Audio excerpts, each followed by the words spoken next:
Good morning, students. In the last class, we have learned about spermatogenesis.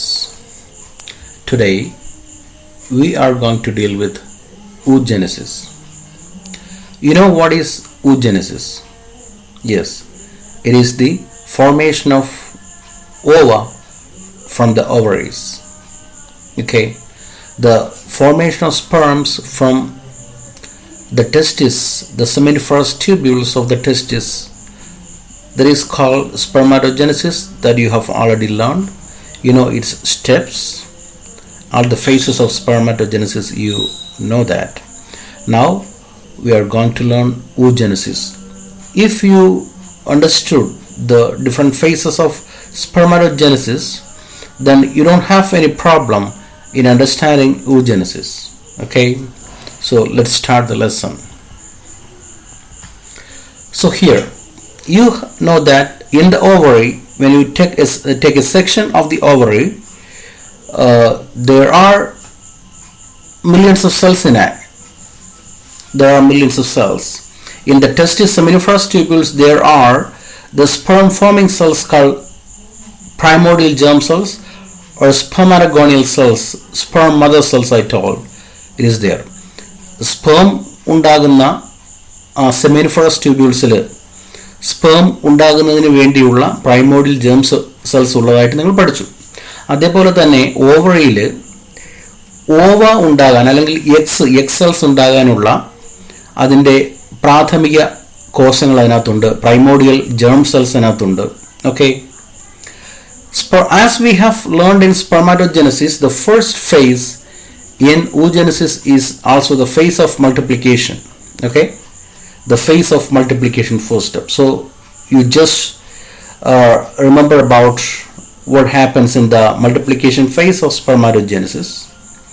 Yes, the primordial germ cells undergo mitotic division repeatedly, okay, to form a large number of daughter cells called oogonia. ഇവിടെ എന്താണ് സംഭവിക്കുന്നത് വെച്ചാൽ, ഓവറിയിലുള്ള primordial germ cells multiplication ഫേസിൽ എത്തുമ്പോൾ എന്താണ് അവിടെ സംഭവിക്കുന്നത്? ഈ പ്രൈമോഡിയൽ ജേം സെൽസ് പലതവണ മൈറ്റോട്ടിക് ഡിവിഷൻ നടത്തി ധാരാളം പുത്രികാകോശങ്ങളുണ്ടാകും. ആ പുത്രികാകോശങ്ങളെ നമ്മൾ ഊഗോണിയ അല്ലെങ്കിൽ ഊഗോണിയൽ സെൽസ് എന്ന് പറയും. സ്പെർമാറ്റോജെനസിസ് നമ്മൾ പഠിച്ചു, സ്പെർമാറ്റഗോണിയൽ സെൽസ്, ഇവിടെ ഊഗോണിയൽ സെൽസ്, അതേ ഉള്ളൂ മാറ്റം.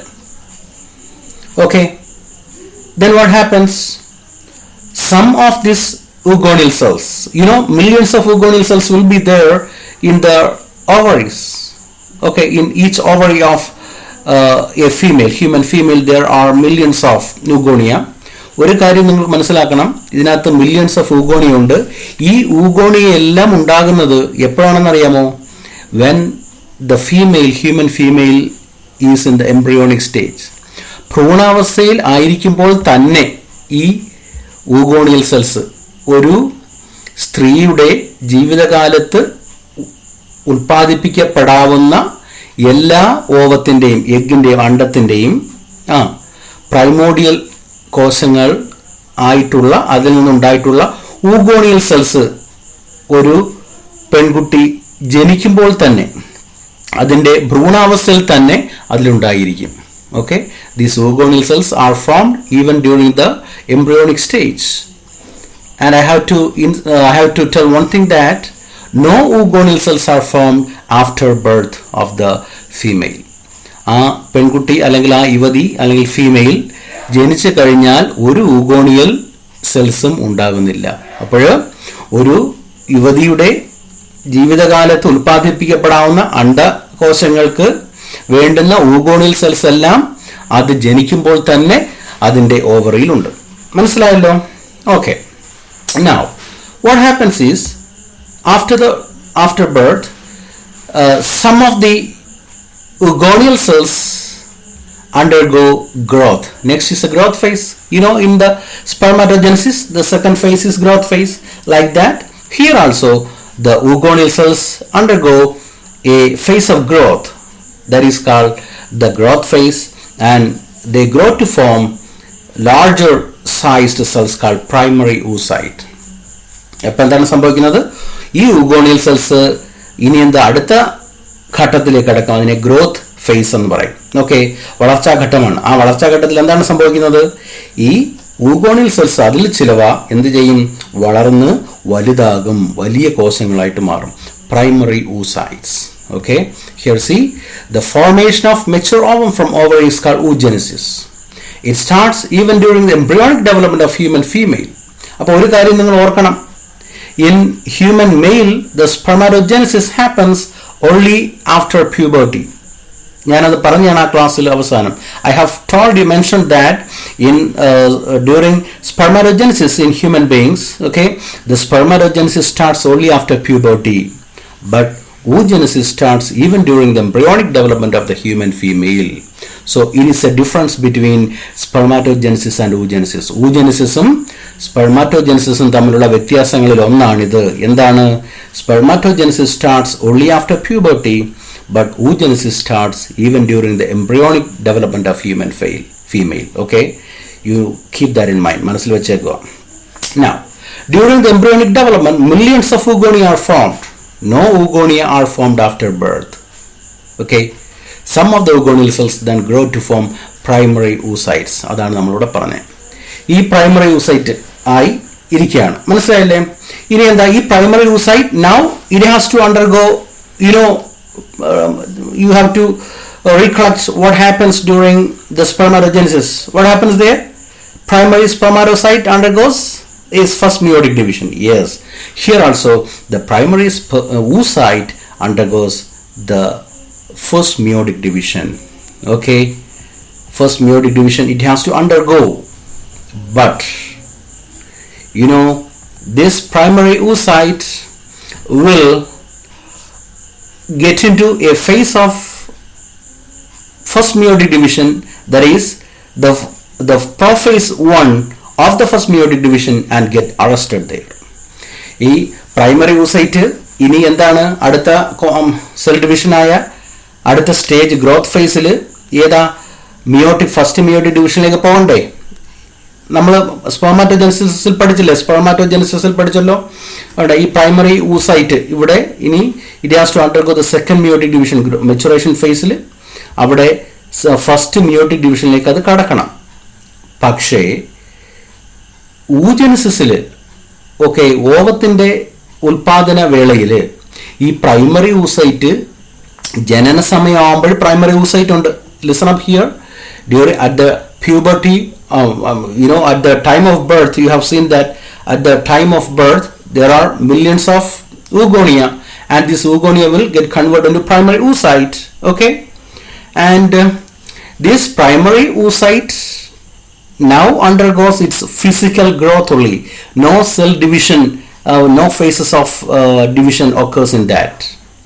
Okay, so what happens? It gets arrested at the prophase 1 of the first meiotic division, and it will continue, okay, the process of division only after puberty. അപ്പം birth മുതൽ okay, ഒരു പെൺകുട്ടിയുടെ ജനനം മുതൽ അത് പ്യൂബർട്ടി ആകുന്നിടം വരെ, അത് മെച്ചുവർ ആകുന്നിടം വരെ, സെക്ഷുവലി മെച്ചുവർ ആകുന്നിടം വരെ, അല്ലെങ്കിൽ ഫസ്റ്റ് മെൻസസ് വരെ ഉള്ള കാലയളവിൽ എന്താണ്? ഈ പ്രൈമറി oocyteൽ ഡിവിഷൻ ഒന്നും നടക്കുകയില്ല. ഈ സ്റ്റേജ് ഇവിടെ നിന്ന് മുതൽ കണ്ടല്ലേ, ഈ പ്രൈമറി oocyte മുതൽ സെക്കൻഡറി oocyte വരെയുള്ള ഇത്രയും ഘട്ടം എപ്പോഴാണ് സംഭവിക്കുന്നത്? ഫീമെയിലിൻ്റെ ബർത്ത് മുതൽ അത് പ്യൂബർട്ടി ആകുന്നിടം വരെയുള്ള ഘട്ടമാണിത്. വളരെ ലോങ് ആയിട്ടുള്ള ഘട്ടമാണ്. മനസ്സിലായല്ലേ?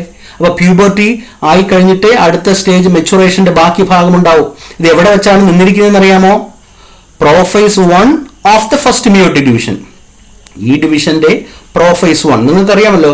നിങ്ങൾ സെൽ ഡിവിഷൻ പഠിക്കുമ്പോൾ first reduction division, second meiotic division, first meiotic division തന്നെയുണ്ട് prophase 1, metaphase 1, anaphase 1, telophase 1, then prophase 2, metaphase 2, anaphase 2, telophase 2. Okay, അതിൽ പ്രോഫേസ് 1 വെച്ച് അറസ്റ്റ് ചെയ്യപ്പെടും.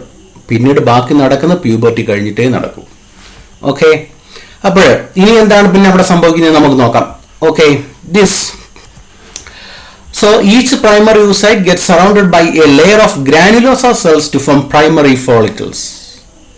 നമുക്കിവിടെ ഇവിടം വരെ നമ്മൾ പഠിച്ചു പ്രൈമറി ജേം സെൽസ് മൾട്ടിപ്ലിക്കേഷൻ ഫേസിൽ കുറേ മൈറ്റോട്ടിക് ഡിവിഷന്റെ ഭാഗമായിട്ട് എന്തായി മാറി, ഊഗോണിയൽ സെൽസ് ഉണ്ടായി. അതിൽ കുറേ ഊഗോണിയൽ സെൽസ് പ്രൈമറി ഊസൈറ്റ് ആയിട്ട് മാറി. എവിടെ? ഗ്രോത്ത് ഫേസിൽ. ഇനി ആ പ്രൈമറി ഊസൈറ്റ് ഫസ്റ്റ് മിയോട്ടിക് ഡിവിഷന്റെ പ്രോഫേസ് 1 ഗെറ്റ് അറസ്റ്റഡ്, അവിടെ നിൽക്കും. പിന്നീട് ബാക്കി ഡിവിഷൻ ആ പെൺകുട്ടിയുടെ ആദ്യത്തെ ആർത്തവം അല്ലെങ്കിൽ ഫസ്റ്റ് മെൻസസ് ആ സമയം ആവുമ്പോഴേ ബാക്കി സ്റ്റേജസ് നടക്കുകയുള്ളൂ. ഇനി എന്താ ബാക്കി? പക്ഷേ ഇതിന്റെ ഇടയിൽ ചില തയ്യാറെടുപ്പുകളും മറ്റു ചില ചേഞ്ചസ് നടക്കും. അതെന്താണെന്ന് നമുക്ക് നോക്കാം. Each primary oocyte gets surrounded by a layer of granulosa cells to form primary follicles. അപ്പോൾ ഇവിടെ എന്താ നടക്കുന്നത് നോക്കാം. നമ്മൾ നേരത്തെ പഠിച്ചു പ്രൈമറി oocyte ഉണ്ടായി. ഇനി എന്താണെന്ന് അറിയാമോ? ആ പ്രൈമറി oocyteന് ചുറ്റും, ഇതാണ് പ്രൈമറി oocyte, ഈ ഡോട്ട് പോലെ കാണുന്നത്, അതിന് ചുറ്റും ഈ ഓവറിയുടെ സ്ട്രോമയിലെ ആ സ്ട്രോമയുടെ somatic cells, non reproductive cells ആയിട്ടുള്ള സെൽസ് ഇതിന് ചുറ്റും മനസ്സിലായ ഒരു ലെയർ ആയിട്ട് അങ്ങ് ഫോം ചെയ്യും. അങ്ങനെ ഫോം ചെയ്യുന്ന ഈ ഫോളിക്കിൾ, അതിനെ ഫോളിക്കിൾ എന്ന് പറയും. അതിനെ പറയുന്ന പേരാണ് പ്രൈമറി ഫോളിക്കിൾസ്. ഈ ഫോളിക്കുലാർ സെൽസ്, ചുറ്റുമുള്ള ഫോളിക്കുലാർ സെൽസിനെയാണ് ഗ്രാനുലോസ സെൽസ് എന്ന് പറയുന്നത്. എപ്പിത്തീലിയൽ സെൽസ് ആണ് എന്തിലുള്ള ഓവറിയിലുള്ള എപ്പിത്തീലിയൽ സെൽസ് ആണ് അത്. ഗ്രാനുലോസ സെൽസ് അല്ലെങ്കിൽ പ്രൈമറി ഫോളിക്കുലാർ സെൽസ് എന്ന് പറയും. അങ്ങനെ ആദ്യത്തെ ലെയർ ഫോളിക്കുലാർ സെൽസ് ഈ പ്രൈമറി oocyteന് ചുറ്റും ഒരു ലെയർ ആയിട്ട് വരുമ്പോൾ ഇതിനെ പറയുന്ന പേരാണ് primary follicles. Okay, now at puberty only about 60,000 to 80,000 primary follicles will be present in each ovary. മനസ്സിലായല്ലോ? ഈ ജനന സമയത്ത് millions of around 4 million of what is called primary oocyte കാണുമെന്നാണ് പറയുന്നത്. മനസ്സിലായി? ഓരോ ഘട്ടം ഇങ്ങനെ കഴിയും തോറും ഈ ഫോളിക്കിൾസിന്റെ എണ്ണം കുറഞ്ഞു വരും. മനസ്സിലായില്ലേ? Millions and millions of primordial germ cells ഉണ്ട്. അതിനകത്ത് ഊഗോണിയൽ സെൽസ് ആവുന്ന കുറെ മില്യൺസ് ആണ്. ആ മില്യൺസിൽ കുറെ മാത്രമേ പ്രൈമറി oocyte ആയിട്ട് മാറൂ. അതിൽ തന്നെയും കുറച്ച് മാത്രമേ പ്രൈമറി ഫോളിക്കിൾ ആവൂ. മനസ്സിലായില്ല? അതിന്റെ ഇടയ്ക്കിടയ്ക്ക് കുറച്ച് നശിച്ചു പോകും. ഓരോ മാസവും ഏതാണ്ട് ഒരു 11,000 ഫോളിക്കിൾസ് വെച്ച് നശിച്ച് അത് അബ്സോർബ് ചെയ്ത് പോകുമെന്നാണ് പറയുന്നത്. മനസ്സിലായില്ലേ? അപ്പം എന്താണ്? പ്രൈമറി ഫോളിക്കിൾസ് ഉണ്ടായി. ഓക്കെ, അപ്പം എത്ര പ്രൈമറി ഫോളിക്കിൾസ് വരെ ഉണ്ടാകുമെന്ന് അറിയാം. ഒരു ഓവറിയിൽ around 60 to 80,000 primary follicles will be there in the ovary. This is the structure of ovary. Now what happens? The primary follicles will add up more layers of cells around it to form secondary follicles. ഇത് കണ്ടോ? Primary follicle ആണ്. അതിന്റെ ചുറ്റും എന്ത് ചെയ്യും? ഇങ്ങനെ സമയം ഇങ്ങനെ പോകുന്നതനുസരിച്ച് ഇതെല്ലാം എപ്പോഴാണ് നടക്കുന്നത് അറിയോ? ബർത്ത് ടു പ്യൂബർട്ടി, ആ സമയത്താണ് നടക്കുന്നത്. അപ്പോൾ പ്യൂബർട്ടിയുടെ അടുത്ത് വരുന്ന സമയത്തായിരിക്കും കൂടുതൽ വളരെ സ്പീഡിൽ ഈ പ്രക്രിയകളൊക്കെ നടക്കുന്നത്. അപ്പോൾ ഇതിനെ സെക്കൻഡറി ഫോളിക്കിൾ എന്ന് പറയും. അതിനകത്ത് ചുറ്റും എന്ത് ചെയ്യും? കൂടുതൽ ലെയേഴ്സ് ആഡ് ചെയ്യും. ഇതും സെക്കൻഡറി ഫോളിക്കിൾ ആണ്. ഓക്കെ, സെക്കൻഡറി ഫോളിക്കിൾസ് കൂടുതൽ ലെയർ ആഡ് ചെയ്യും. ഇനി എന്ത് ചെയ്യും? ഈ സെക്കൻഡറി ഫോളിക്കിൾ വീണ്ടും കാലക്രമേണ എന്താ കഴിയും? ഇതിന്റെ ഉള്ളിൽ, ഈ ഫോളിക്കുലാർ സെൽസിന്റെ ഉള്ളിൽ ഒരു സ്പേസ് ഉണ്ടാകും. അപ്പൊ ഇതും ഫോളിക്കുലാർ സെൽസ് ആണ്, ഇതും വേറെ ഫോളിക്കുലാർ സെൽസ് ആണ്. മനസ്സിലായില്ലേ? അതിന്റെ ഇടയിൽ ഒരു സ്പേസ് ഉണ്ടാകും. And that space will get filled with a fluid, and then the follicle is called tertiary follicle. ഇതിനെ പറയുന്ന പേരാണ് tertiary follicle. So you know the primary oocyte ഉണ്ടായ കാര്യം നിങ്ങൾക്കറിയാം. പ്രൈമോഡിയൽ സെൽസ് മൈറ്റോട്ടിക് ഡിവിഷന്റെ ഫലമായി ഊഗോണിയൽ സെൽസ് ഉണ്ടായി. ഊഗോണിയൽ സെൽസ് ഗ്രോ ചെയ്തു എന്തുണ്ടായി? പ്രൈമറി oocyte ഉണ്ടായി. ആ പ്രൈമറി oocyteന് ചുറ്റും ഒരു ലെയർ ഫോളിക്കിൾസ് വരുമ്പോൾ പ്രൈമറി ഫോളിക്കിളായി. അത് ലെയർ കൂടുമ്പോൾ സെക്കൻഡറി ഫോളിക്കിളായി. ഇനി ആ സെക്കൻഡറി ഫോളിക്കിളിന്റെ ഇടയിൽ എന്താ ഈ ഒരു സ്പേസ് ഉണ്ടാകും. അതിനെ ആൻഡ്രം എന്നാണ് പറയുന്നത്. ആൻഡ്രം, മനസ്സിലായില്ലയോ? അപ്പം ആ ഫോളിക്കിളിനെ പറയുന്ന പേരാണ് tertiary follicle. This tertiary follicle എന്ന് പറഞ്ഞാൽ ഇറ്റ്സ് ആൾമോസ്റ്റ് മെച്യൂർ ഫോളിക്കിൾ. മനസ്സിലായില്ലയോ? അപ്പം ഇത് പ്യൂബർട്ടി അടുക്കാറാവുന്ന സമയത്താണ് ഈ മെച്യൂർ ഫോളിക്കിൾസ് ഉണ്ടാകുന്നത്. ഇതിനിടയിൽ പല ഫോളിക്കിൾസും സെക്കൻഡറി ഫോളിക്കിൾസ് നശിച്ചു പോകാം, പ്രൈമറി ഫോളിക്കിൾസ് നശിച്ചു പോകാം. മനസ്സിലായില്ലേ? ഈ മെച്യൂർ ഫോളിക്കിൾസ് കുറെ ഏതാണ്ടൊരു ആർത്തവ സമയത്ത് ഏതാണ്ട് ഒരു 10ഓളം ഫോളിക്കിൾസ് മെച്യൂറായിട്ട് വരുമെന്നാണ് പറയുന്നത്. അതിൽ ഒരെണ്ണമേ മെച്യൂറായിട്ട് അവസാനം ഗ്രാഫിൻ ഫോളിക്കിളായിട്ട് ഓവത്തെ റിലീസ് ചെയ്യത്തുള്ളൂ. മനസ്സിലായില്ലേ? It varies, it depends. ഇനി this tertiary follicle stage only, the primary oocyte completes the first meiotic division to form the secondary oocyte and a polar body. അപ്പം നമ്മൾ പഠിച്ച ആദ്യത്തെ പ്രൈമോഡിയൽ സെൽസ് ആണ്. അത് മൈറ്റോട്ടിക് ഡിവിഷൻ കഴിഞ്ഞ് ഊഗോണിയായി, ഊഗോണി കഴിഞ്ഞ് പ്രൈമറി ഊസൈറ്റ് ആയി. പ്രൈമറി ഊസൈറ്റ് ഫസ്റ്റ് മിയോസിസിന്റെ ഫസ്റ്റ് പ്രോഫൈസിൽ വെച്ച് അറസ്റ്റ് ചെയ്യപ്പെടും. അതിനകത്ത് ഡിവിഷൻ പ്രോസസ്സ്. പിന്നെ ബാക്കി അതിന്റെ ചുറ്റും ലെയേഴ്സ് ഒക്കെ ചേർന്ന് പ്രൈമറി ഫോളിക്കിളായി, സെക്കൻഡറി ഫോളിക്കിളായി, ടേഴ്സറി ഫോളിക്കിളായി. മനസ്സിലായില്ലോ? ആ ടേഴ്സറി ഫോളിക്കിൾ ആകുന്ന ആ സ്റ്റേജിലാണ് എന്ത് ചെയ്യുന്നത്? It completes this first meiotic division. ഈ ഡിവിഷൻ കംപ്ലീറ്റ് ചെയ്യുന്നത് എപ്പോഴാണ്? ആ ടേഴ്സറി ഫോളിക്കിളിന്റെ സ്റ്റേജിലാണ്. Okay, at this stage only, at the stage of tertiary follicle only, the primary oocyte completes the first meiotic division to form the secondary oocyte and a polar body. See here, ഇത് divide ചെയ്യുമ്പോൾ ഒരു big സെല്ലും ഉണ്ടാകും, ഒരു ചെറിയ cell. ഇവിടെ haploid ആണ്, ഹാപ്ലോയിഡായി. ഇവിടെ മൊത്തം ഇവിടെ എല്ലാം ഡിപ്ലോയിഡ് ആയിരുന്നു. ഇപ്പൊ now first after the first meiotic division, it is a reduction division to form a large cell and a small one. Why it is large? Most of the cytoplasm inside this primary oocyte will be taken by this secondary oocyte, and this one will have merely very little cytoplasm, and it's not viable. So it is the polar body. It will get degenerated. Okay, maybe it divides into two or it gets degenerated. That doesn't matter. So this is the secondary oocyte. It is haploid, okay, and a polar body. Now the next, at this time the follicle gets mature from graphene follicle. അപ്പോൾ ഈ secondary oocyte ആകുന്ന ആ സമയത്ത് അപ്പോഴാണ് follicle ഏതാണ് ഈ tertiary follicle mature ചെയ്ത് എന്താകും? ഒരു ഗ്രാഫീൻ ഫോളിക്കിൾ ആയിട്ട് മാറും. then it is the mature follicle is called graphene follicle. Okay, now this is called graphene follicle. This is a mature follicle. It's a graphene follicle. You got it? Now, the secondary oocyte now form a new membrane around it called zona pellucida. കണ്ടോണം ഇവിടെ ഈ secondary oocyte അതിന് ചുറ്റും ഒരു lipoprotein layer ഉണ്ടാകും. ഇത് ഈ layer എന്ന് പറയുന്ന ഫോളിക്കുലർ സെൽസ് ആണ്, പക്ഷെ അതിന് ചുറ്റും ഇവിടെ ഒരു ലെയർ ഉണ്ടാകും. മനസ്സിലായില്ലയോ?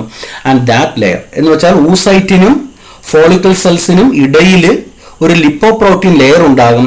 അതിന്റെ പേരാണ് സോന പെല്ലുസിഡ. സോന പെല്ലുസിഡ മെച്ചുവർ ആവുന്നതിന്റെ അനുസരിച്ചാണ്. Okay, now the graphene follicle now ruptures and release the secondary oocyte. This process is called ovulation. ഈ സമയത്ത് ഇവിടെ ഈ സെക്കൻഡറി oocyte ആവുമ്പോഴാണ് ഓവുലേഷൻ നടക്കുന്നത്. നമ്മളെല്ലാവരും വിചാരിച്ചിരുന്നത് എന്താണ്? ഓവുലേഷൻ നടക്കുമ്പം ആ കറക്റ്റ് ഓവമാണ് റിലീസ് ചെയ്യുന്നതെന്നല്ലേ? No, only after the first meiotic division the secondary oocyte is formed, and the ovulation, by the process of ovulation, okay, the follicle releases what? The secondary oocyte. It is not the actual egg. Okay, the one that is released here, it is not the actual egg. മനസ്സിലായില്ലോ? This is a oocyte inside, and this is the follicular cells, and here there is zona pellucida. So ovulation happens for what? The secondary oocyte. Okay, this process is called ovulation. What is ovulation then? Ovulation എന്താണ്? അണ്ടോത്സർജനം എന്ന് പറയുന്നത് the process by which a mature follicle or graphene follicle releases the secondary oocyte is what is called ovulation. ഈ പടത്തിനകത്ത് എല്ലാം ഉണ്ട്. കണ്ടോ? Primary follicle, growing follicle, അത് follicles cells കൂടുന്നു, secondary ഫോളിക്കിളായി, Antrum ഉണ്ടായി, okay, tertiary follicle, mature follicle ആയപ്പോൾ graphene ഫോളിക്കിളായി. Graphene follicle break ചെയ്ത് അത് ഓവം റിലീസ്, ഓവം അല്ല actually, it's secondary oocyte. Okay, now the secondary oocyte undergoes the second meiotic division only after fertilization. See, so there is another difference. It's spermatogenesis. The sperms are formed before fertilization. The actual sperm is formed before fertilization. But here in oogenesis, the secondary oocyte undergoes the second meiotic division. See this stage. ഈ maturation ഫേസിൽ ഈ face നടക്കുന്നത് only after fertilization. Fertilization stimulates the secondary oocyte for the second meiotic division to release another polar body. മനസ്സിലായില്ലേ? ഇവിടെ നിന്ന് ഇത് അടുത്ത രണ്ട് പോളാർ ബോഡി ആയിട്ട് പോകുന്നു എന്ന് സങ്കല്പിക്കാം. ഇവിടുന്ന് ഈ സെക്കൻഡറി യൂസൈറ്റ് ഇനി എന്ത് ചെയ്യും, അത് ഡിവൈഡ് ചെയ്ത് ഒരു മെച്ചുവർ എഗ്, അല്ലെങ്കിൽ we can say it is an ootid and a polar body. അപ്പോൾ ഇവിടെ ഒരു പോളാർ ബോഡി റിലീസ് ചെയ്തു. ഇനി ഈ പോളാർ ബോഡി രണ്ടും കൂടി ഡിവൈഡ് ചെയ്ത് അടുത്ത second mutate division and polar body വരുമെന്ന് നമുക്ക് സങ്കല്പിക്കാം, അല്ലെങ്കിൽ ഓക്കെ, ഇറ്റ്സ് ഓക്കെ. ഇത് ഡിവൈഡ് ചെയ്ത് ഇനി അടുത്ത മെച്ചുവർ എഗ് അല്ലെങ്കിൽ ootid and a polar body. The secondary oocyte undergoes the second meiotic division only after fertilization and form the oocyte and a polar body. The oocyte matures to form the ovum. ഈ oocyte ആണ് എന്താണ് ഓവമായിട്ട് മാറുന്നത്. അപ്പോൾ ആ ovum after fertilisation actual egg ഉണ്ടാവും, oocyte. മനസ്സിലായില്ലേ? Oocyte അതിൽ നിന്നും റിലീസ് ചെയ്യുന്നത്, ഊസൈറ്റ്, ഊറ്റിഡ്, ഓവം എന്നൊക്കെ നമ്മൾ ഉപയോഗിക്കും. മനസ്സിലായില്ലേ? അപ്പോൾ ഇതെപ്പോഴാണ്? only after fertilization. So there is another difference between spermatogenesis and what is called oogenesis. The oogenesis completes only after fertilization, but spermatogenesis happens completes before fertilization. So second difference. Okay. Now another one. You have already learned that, see, after spermatogenesis, how many functional sperms will be formed from one primary spermatocyte? 4 sperms. But here in the oogenesis, from a primary oocyte, only one functional egg is formed. What happens to the other 3? The other 3 are polar bodies. Okay, polar bodies with very little cytoplasm. But here much of the cytoplasm is here. Okay, so a haploid egg oocyte is formed. You got it? Now this is how what the oogenesis happens. I repeat it one more time. You know that during the process of oogenesis, we have to consider there are millions of egg forming cells in the ovary, millions of egg forming cells in the ovary, and these are the primordial germ cells. And these primordial germ cells, the primordial germ cells undergo the multiplication phase, and they divide different types. Okay, different so many times they divide mitotically to form a large number of oogonial cells. Millions of oogonial cells are there in the embryonic stage of the female. And all these oogonia are formed before the birth, and the female will be carrying all the oogonia that will be converted into, that will be maturing to release the ovum in her lifetime. Up to between 50 years. മനസ്സിലായില്ലേ? 50 വയസ്സിനകത്ത് ആ പെൺകുട്ടി പ്രായപൂർത്തിയായിട്ട് release ചെയ്യേണ്ടുന്ന, ഓരോ മാസവും release ചെയ്യേണ്ടുന്ന ovum ജനിക്കുന്ന സമയത്ത് തന്നെ അതിൻ്റെ ഓവറിയിലുണ്ട്. മനസ്സിലായില്ലേ? നൗ അടുത്ത ഫേസ് എന്നത് ഗ്രോത്ത് ഫേസ് ആണ്. Some of these oogonal cells grow to become big, and that is called primary oocyte. ഈ oogonal cells ചിലത് വളർന്ന് വലുതാവും, അതിനെ പ്രൈമറി oocyte എന്ന് പറയും. ഇനി ഈ പ്രൈമറി oocyte അടുത്ത മിയോട്ടിക് ഡിവിഷൻ 1ലേക്ക് കടക്കണം. സോ മിയോട്ടിക് ഡിവിഷൻ 1ന്റെ പ്രോഫേസ് 1ൽ വെച്ച് അത് നിൽക്കും. പിന്നെ ആ ഡിവിഷൻ അവിടെ സ്റ്റോപ്പ് ചെയ്തു. പിന്നെ അത് പ്യൂബർട്ടി, മെച്ചുറേഷൻ, മനസ്സിലായി, ആദ്യത്തെ ആർത്തവവുമായിട്ട് ബന്ധപ്പെട്ടേ അത് മെച്ചുറേഷൻ ബാക്കി നടക്കുകയുള്ളൂ. പിന്നെ ഓരോ മാസവും നടന്നുകൊണ്ടിരിക്കും. മനസ്സിലായില്ലേ? അപ്പോൾ ഇതിനിടയിൽ സംഭവിക്കുന്ന കാര്യങ്ങളാണ് എന്താണ് പറഞ്ഞത്. ആദ്യം ഇതിന് ചുറ്റും ഒരു ലെയർ ഉണ്ടാകും, ഒരു ലെയർ ഓഫ് ഗ്രാനുലാർ സെൽസ് ഉണ്ടാകും, അതിനെ പ്രൈമറി ഫോളിക്കിൾ എന്ന് പറയും. പിന്നീട് വീണ്ടും ലെയറുകൾ ആഡ് ചെയ്യും, അതിനെ സെക്കൻഡറി ഫോളിക്കിൾ എന്ന് പറയും. സെക്കൻഡറി ഫോളിക്കിൾ അതിന് ഉള്ളിലൊരു ഗ്യാപ്പ് ഉണ്ടായിട്ട് ഫ്ലൂയിഡ് ഫില്ലപ്പ് ചെയ്യും, അതിനെ ടെർഷ്യറി ഫോളിക്കിൾ എന്ന് പറയും. ടെർഷ്യറി ഫോളിക്കിൾ മെച്ചുവർ ചെയ്ത് അതിന് ഗ്രാഫിൻ ഫോളിക്കിൾ ആവും. ആ ടെർഷ്യറി ഫോളിക്കിൾ സ്റ്റേജിലാണ് എന്ത് സംഭവിക്കുന്നത്, ഫസ്റ്റ് മിയോട്ടിക് ഡിവിഷൻ കംപ്ലീറ്റ് ചെയ്യുന്നത്. എന്നിട്ട് സെക്കൻഡറി oocyte ഉണ്ടായി. ആ സെക്കൻഡറി oocyteനെയാണ് മെച്ചുവറായിട്ടുള്ള ഗ്രാഫിൻ ഫോളിക്കിൾ ഓരോ മാസവും റിലീസ് ചെയ്യുന്നത് ഓവുലേഷൻ സമയത്ത്. അപ്പം കംപ്ലീറ്റ് എഗ് ആയില്ല അത്. മനസ്സിലായില്ലേ? Secondary oocyte. ഇനി ഒരു മിയോട്ടിക് ഡിവിഷൻ കൂടെ ബാക്കി കിടപ്പുണ്ട്. So that meiotic division will be completed only after fertilization. Fertilization stimulates, മനസ്സിലായില്ലേ, the what is called the oocyte to divide further, to release another polar body too, and an oocyte or an ovum. You got it? So here comes a question. What are the differences between spermatogenesis and oogenesis? Number 1, spermatogenesis happens or starts only after puberty, but oogenesis starts even when the female is in the embryonic stage. Number 2, the completion. Spermatogenesis is completed before fertilization. Okay, functional sperms are formed before fertilization. Fertilization മുമ്പ് തന്നെ spermatogenesis complete ചെയ്യും. പക്ഷെ oogenesis will be completed only after fertilization. That means ആ രണ്ടാമത്തെ second meiotic division fertilisation ശേഷമാണ് നടക്കുന്നത്. Second polar body release ചെയ്യുന്നതും ovum functional ആവുന്നതും. Okay, ഇനി എന്താണ്? From one primary oocyte only one functional one egg is formed. Other 3 are polar bodies. But in the case of spermatogenesis, from one primary spermatocyte 4 functional sperms are formed. Got it? So these are some of the differences between spermatogenesis and oogenesis. Okay, ഈ പറഞ്ഞ കാര്യങ്ങൾ നിങ്ങൾക്ക് മനസ്സിലായി കാണുമെന്ന് ഞാൻ പ്രതീക്ഷിക്കുന്നു. Okay, വീഡിയോയിലൂടെ you can go through several times, or if okay, then you can draw this diagram, and that will help you understand it more. Multiplication phase, growth phase, maturation phase. Okay, that's it. So you all have a great day. Thank you.